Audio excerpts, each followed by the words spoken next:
As Ken's dad was about to rush to Linda's place with a gun, his wife screamed out heavily, "He will kill that girl. Please, you people should hold him." Then Ken said with a very weak and sad voice, "Daddy, if you kill Linda because of me, then get ready to bury me." As soon as Ken's dad heard that, he stopped instantly and the gun fell from his hand. His wife speedily carried the gun. He turned back and looked at his son with teary eyes and walked away from the hospital. A few moments later, Ken's last sister, Favor, came to the hospital. "What happened to my brother? Mom, who did this to my brother?" Favor asked with teary eyes. "It's Linda, oh. I don't know what my son did to her, that she wanted to kill him for me. Where is your father?" "Linda did this to my brother. Dad told me he was traveling. To where? And when is he coming back?" "Abuja. He said he will come back next week. Thank God. By then, he will cool off completely." Favor rushed to a police station, then she arrested Linda. A few minutes later, Ken's cousin heard the shocking news. They went to Linda's place with the police to arrest her. When they got there, they saw a police van, and the police were about to take her away. Just 10 minutes after they took her to a police station, another of Ken's friend, who was an army, went to Linda's house with a gun. Luckily for Linda, police took her away before the guy arrived there. When he got there, her mom locked herself inside. The guy knocked on their gate heavily, but no one opened the gate for him. He jumped the fence and entered inside. When he got to the door, it was locked. He knocked angrily, but no one responded to him. He furiously broke the door and entered. When he got inside, he met Linda's mom and threatened the innocent woman badly with a gun.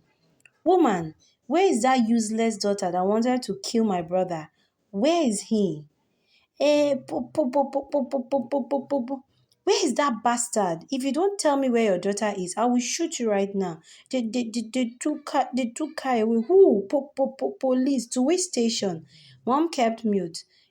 He wanted to shoot the woman in her leg. She told him the name of the police station instantly. "Get ready to bury her." He walked away angrily. "Linda, see what you have done to yourself. I warned you, but you wouldn't listen." On his way to the police station, he got a phone call that his newly wedded wife had just given birth freely to a twin, a boy and a girl. He turned back and drove joyfully to his house straight away. Two of Linda's friends, Mabel and Sandra, went to the hospital and they saw what their friend did to Ken. "Ah, Jesus Christ," they screamed. "Kevin and Jerry, please, what happened between both of them, please?" they asked. They disclosed everything that Nancy did to them. A few days later, Ken began to beg his sister, Favor, to release Linda from police custody, that she didn't do it intentionally, it was his fault for not quickly making it known to her on time. Favor swore that she would never release her until the wound healed up completely and they discharged Ken from the hospital. She was very angry with Linda for not patiently listening to her brother Ken.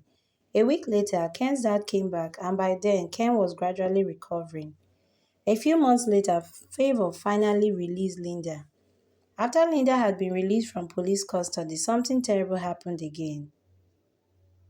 Two of her friends, Sandra and Mabel, went to her house and asked her why she poured Ken hot oil. Linda narrated everything that Nancy did to her. "That's a pretty lie. Nancy always told me that she's been crushing on Ken, that she just wishes to date him. I warned her badly to stay away from you guys' affair. I didn't want to disclose it to you because I never knew she was serious. Nancy has succeeded in ruining my 9 years of relationship with Ken. Linda, sorry to say this, you are a big fool. Nancy told you something about Ken, and as a good girlfriend, the first thing you could have done is to ask Ken politely, 'Linda, I'm disappointed in you. I never knew you were this dull. Linda, I swear, you never loved Ken. What if you poured that oil on his face and he got blind? You trusted Nancy more than your boyfriend and you've been together for 9 years. Linda, I doubt if Ken will still love you again because what you did to him was terrible. I never knew you to be this wicked.'" Linda was busy crying badly. Suddenly, Ken's Kelvin, Ken's best friend, came in. When he got there, he played the recorder for them And after they finished listening to it, Linda cried out heavily. Linda, look at what your hot temper and impatience has landed you. At midnight, Ken woke up and began to think about what Linda did to him and what Nancy told him about Linda. Ken thought aloud. After all the love that I showed Linda, she had the guts to pour hot oil on me. Even my enemies or my haters cannot hurt me like she did. I feel so bad for being foolishly in love with a girl who wants me dead by all means. Linda never loved me. She made me go through severe pains. I hate her with passion. I will never forgive her for what she did to me. I will relocate to another town this weekend.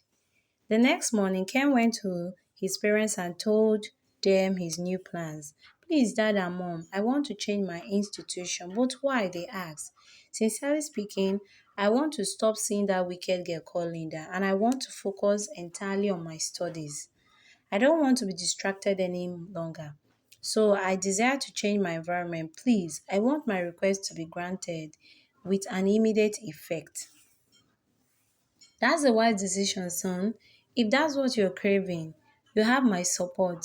Son, if that's what will float your boat.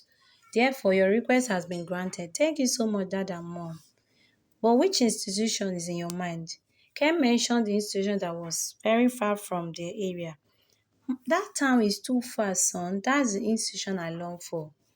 I have my colleagues over there. I will take you there and introduce you to them so that they will take care of you. A few weeks later, Ken relocated to a new town. As soon as he got there, he changed his numbers. He told his parents that they should not give anyone his new number without his approval. Linda went to Ken's apartment and she met Kelvin and Jerry. Jerry chased her away angrily and he warned her badly never to cross the apartment. The next day, she went to Ken's father's house. Ken's sister Favor insulted and humiliated her. Hey, madam, what are you doing here? Or you have come to kill him for us? Linda, I loved you like my blood sister, but you became my worst enemy since the day you poured my brother hot oil. Leave my father's house, wicked and heartless soul. Suddenly, Ken's father came out. Next time you step your filthy legs in my compound, I will tell my boys to beat you mercilessly, and not only will I will also lock you in the guard room for 7 days without food and water. You are only alive today because of my son. Leave my presence, you bastard. Linda looked at the insult and shame. Yeah, look at the insult and shame you have brought to yourself. We used to treat you like our own child, but you've treated and even treated like a queen. But I hate you. Since that day you almost killed my only son. Get out of here. Even Ken hates you. Emeka, next time I see this girl in my compound, you know what I will do.